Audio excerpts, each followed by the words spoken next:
लोकन्यूज मराठी, आवाज लोकशाहीचा। विटा शहरात आरोग्य सेवेचा विश्वासार्ह आधार आदिती मल्टी स्पेशालिटी हॉस्पिटल संचलित बंडगर हॉस्पिटल विटा, महात्मा फुले जन आरोग्य योजना, आयुष्यमान भारत व बांधकाम कामगार योजनेअंतर्गत शस्त्रक्रिया आणि उपचार पूर्णपणे मोफत, हाडांवरील सर्व प्रकारचे ऑपरेशन्स, वेदना निवारणासाठी ब्लॉक इंजेक्शन, डायलिसिस, मूतखड्यावरील सर्व प्रकारचे ऑपरेशन व उपचार, जनरल सर्जरी, अपेंडिक्स, हर्निया, मूळव्याधवरील ऑपरेशन व उपचार पूर्णपणे मोफत। सावरकर नगर, खानापूर रोड, विटा। संपर्क आपल्या स्क्रीनवर।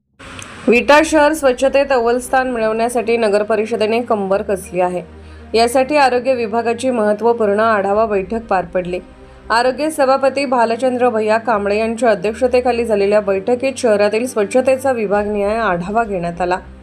गटर साफसफाई, कचरा व्यवस्थापन, घंटागाडी, औषध फवारणी, डॉग पथक, मॉर्निंग नाईट पथक तसेच प्लास्टिक बंदी मोहिमेचा आढावा घेण्यात आला। कामात हलगर्जीपणा किंवा चुकारपणा खपवून घेतला जाणार नसून दोषी कर्मचाऱ्यांवर कठोर कारवाई करण्यात येईल असा इशारा आरोग्य सभापती भालचंद्र कांबळे यांनी दिला। यावेळी विटा नगर परिषदेची 26 सदस्यीय आपत्ती व्यवस्थापन समिती स्थापन करण्यात आली असून संदीप वाघमारे यांची नोडल अधिकारी म्हणून नियुक्ती करण्यात आली। बैठकीस नगर परिषदेचे पदाधिकारी, अधिकारी आणि आरोग्य विभागातील कर्मचारी मोठ्या संख्येने उपस्थित होते। स्वच्छ विटा, सुंदर विटा, शहराला स्वच्छतेत नंबर 1 बनवण्याचा नगर परिषदेचा निर्धार।